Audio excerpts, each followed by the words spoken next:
Hello, my name is Neil Heller. I'm the pastor of a small Baptist church here in Ohio, and there's a message that I would like to share with you. This message has been heavy on my heart since the incidents of Charlottesville, and therefore I decided that I was going to try to convey it not only to my local community, but hopefully to our entire nation. So I ask that you sit back, relax, listen to it in its entirety, and then decide whether or not you're in agreement. And by the way, there is a call to action within this message. I would like to start by reading Matthew chapter 6, verse 24 that says, no man can serve two masters, for either he will hate the one and love the other, or else he will hold to the one and despise the other. I would like to use this illustration from Matthew to address an ongoing issue in our nation, the United States of America. There is a particular group within the United States of America that I will take liberty in calling a hate group. A hate group who promotes bigotry in the form of white supremacy. A hate group who promotes the ideology of justice for a few as opposed to justice for all. This hate group bothers me. This hate group makes me nervous. The reason they bother me and make me nervous is because they say and do what other hate groups say and do. Groups like the neo-Nazis, the skinheads, and the Ku Klux Klan.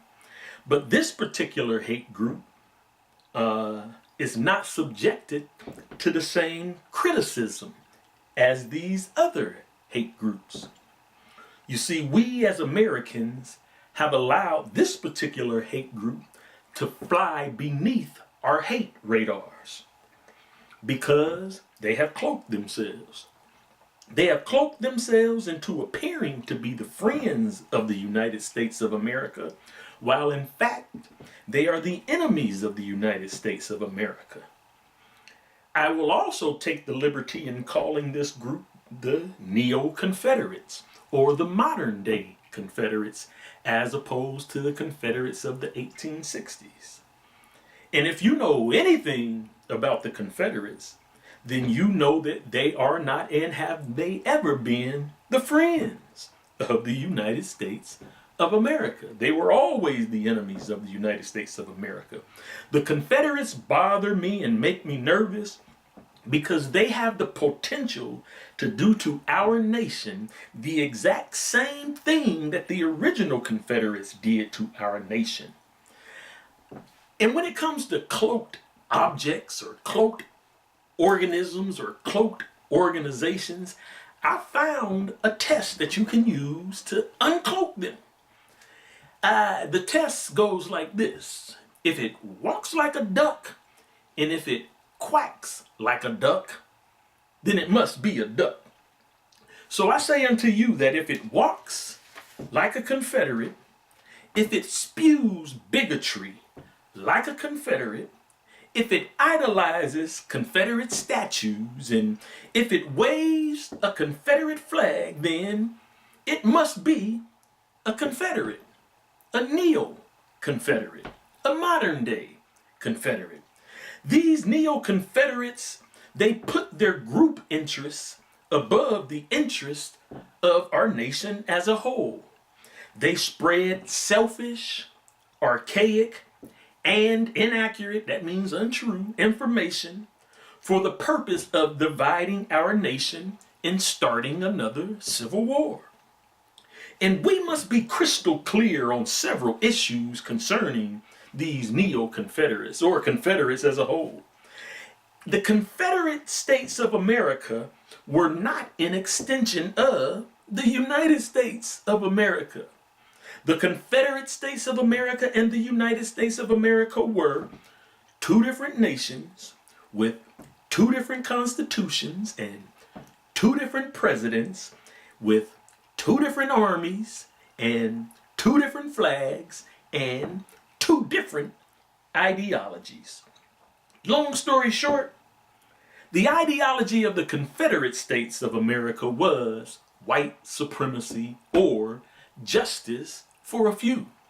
And the Confederates held on to this ideology at any cost, even if it meant dividing a nation that claimed to be indivisible and starting a civil war. The neo-Confederates of today are also dividing our nation. The neo-Confederates cloak themselves as American patriots. They claim to be dedicated to the United States of America, but their devotion is to the Confederate States of America. They spew Confederate concepts of white supremacy. They fraternize with neo-Nazis and Ku Klux Klansmen. They idolize Confederate statues and they wave Confederate flags. Which leads me to a sidebar. I hope you don't mind me taking a sidebar here. I have a question. How do men and women, why do men and women who call themselves American patriots not get upset, not become disturbed when people proudly parade through the streets of our nation waving Confederate flags? You know, a flag that was flown by an enemy of the United States of America. A flag that was flown by people who killed, who murdered American soldiers. A flag that represents hatred, division, and war. You don't get upset when they fly their flag, but you do get upset when a man kneels during the national anthem. A man who, by the way, has never advocated for violence.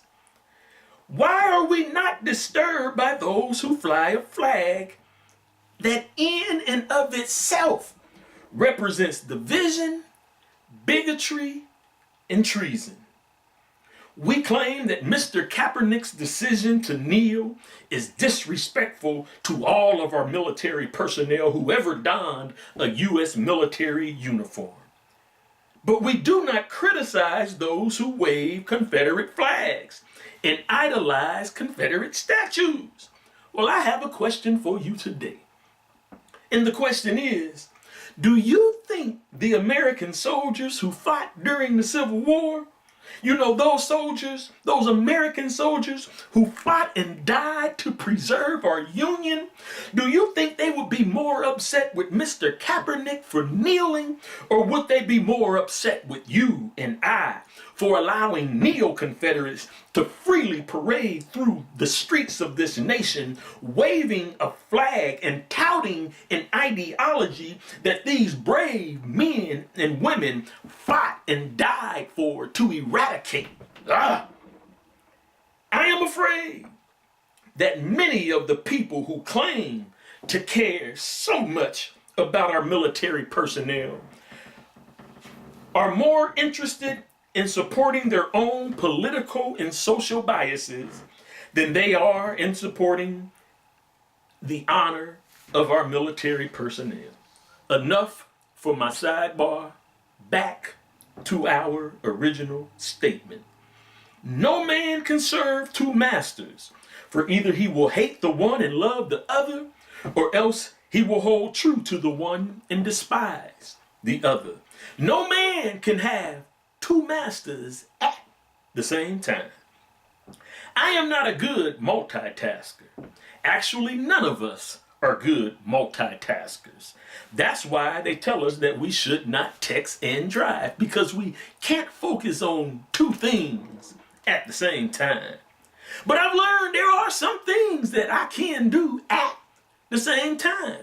One of them, believe it or not, is I can walk and chew bubblegum at the same time. I know some of you find it hard to believe. You don't think that people can walk and chew bubblegum at the same time, but I promise you, some of us can. So don't take your inabilities and try to place your inabilities on those of us who can do these things at the same time. Something else that I can do at the same time is that I can support Black lives and I can support blue lives at the same time. I know there's some of you who believe it can't be done, but I'm here to let you know, oh yes it can, because right and wrong is not predicated upon the color of a person's skin, nor is it predicated upon the color of a person's uniform. Right and wrong is based upon morals and ethics, and if a black life is morally and ethically correct, then I can support them.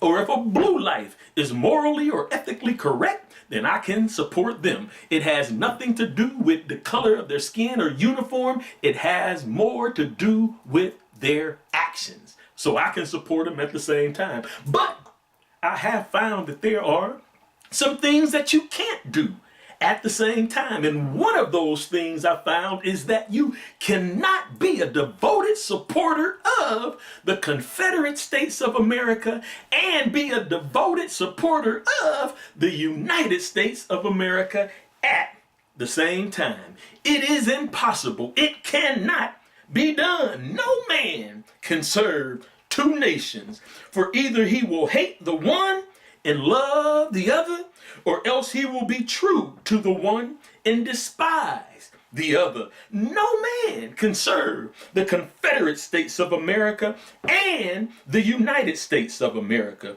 for either he will hate the Confederate States of America and love the United States of America, or else he will hold true to the Confederate States of America and despise the United States of America. It should be noted here that a Confederate can be an American citizen, but a Confederate is a citizen of the Confederate States of America, not the United States of America. It should also be noted that a Confederate can be an American patriot, but a Confederate is an American patriot of the Confederate States of America, not an American patriot of the United States of America. So we must choose this day which nation we will serve. I believe that we have reached a point in time where we must stand up and ask every citizen of the United States of America. We must ask every doctor, every patient, every judge, every lawyer, every teacher, every student, every politician, every constituent, every police officer, every firefighter, every military personnel, every civilian, every father, every mother, every son, every daughter. We must ask every American citizen, are you a patriot of the United States of America, or are you a patriot of the Confederate States of America? Do you stand for the United States of America and its ideology of justice for all, or do you stand for the Confederate States of America and its ideology of white supremacy or justice for a few? Do you look to unite our nation, or do you look to divide our nation? Here's the big one. Do you stand for the Star-Spangled Banner, or do you stand for the Stars and Bars banner? You see, there are those of us in America who have and who continue to stand and fight for justice for all. We desire to see the manifestation of civil rights for all, voting rights for all, equal education for all, equal employment for all, equal pay for equal work for all, equal health care for all, equal housing for all, criminal justice for all, religious freedom for all, and gender rights for all. In other words, we would like to see the manifestation of basic human rights for all. On the other hand, there are those in this country who would have no problem once again selfishly dividing our indivisible nation into two factions. They call themselves patriots. They call themselves Americans. I call them neo Confederates. These neo-Confederates hate blacks, they hate Jews, they hate Muslims, and they hate certain immigrants. Not all immigrants, just certain immigrants. And these are just a few of the groups they hate. They marginalize women, but they love their white supremacy. We can respond to these neo-Confederates in one of three ways. Number one, we can actively support them, like the southern states did during the American Civil War. Number two, we can actively oppose them, like the northern states did during the American Civil War. Or three, we can sit idly by and do nothing, as some of the border states tried to do during the American Civil War. We would do well to heed the words of Pastor Martin Niemöller of Germany, who wrote this after the spread of Nazism in Germany. He said, "First, they came for the socialists, and I did not speak out because I was not a socialist. Then they came for the trade unionists, and I did not speak out because I was not a trade unionist. Then they came for the Jews, and I did not speak out because I was not a Jew. Then they came for me, and there was no one left to speak for me."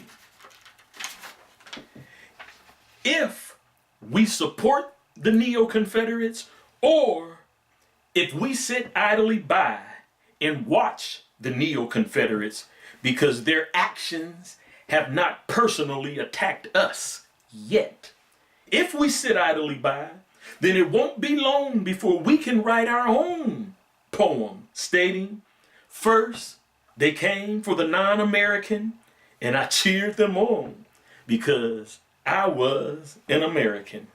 Then they came for the non-Christians, and I did nothing because I was a Christian. Then they came for the non-Protestants, and I did not speak out because I was a Protestant. Then they came for the non-whites, and I held my peace because I was white. Then they came for me, and finally I realized I should have stood up for justice a long time ago." The way we stand for justice, the way we stand against the neo-Confederates, is by teaching love and by teaching truth. We must not resort to the hatred of the neo-Confederates. We cannot be converted into the likes of our enemies. We must teach love. We must express love towards all our brothers and sisters, both nationally and globally. And we must teach the truth. The only way that neo-Confederates can divide us is through lies. So we must speak the truth. We must speak truth about all ethnic groups. We must speak the truth about all religious groups. And we must speak the truth about all hate groups. If it walks like a hate group, if it talks like a hate group, then it must be a hate group. And I'm here to let you know that the Confederates, the neo-Confederates, are a hate group. And we must stand up against them. And we must not allow them to divide our nation. Our creed that we stand for must be that we are one nation, not two nations, not the United States of America and the Confederate States of America. One nation, the United States of America, under God, indivisible, with liberty and justice for all, not for a few. Liberty and justice for all. And I pray that you, as a citizen of this nation, as a citizen of the kingdom of God, are willing to stand up and fight for justice, are willing to stand up and fight for what's right, and are willing to stand up and fight against what's wrong. Injustice. God bless you.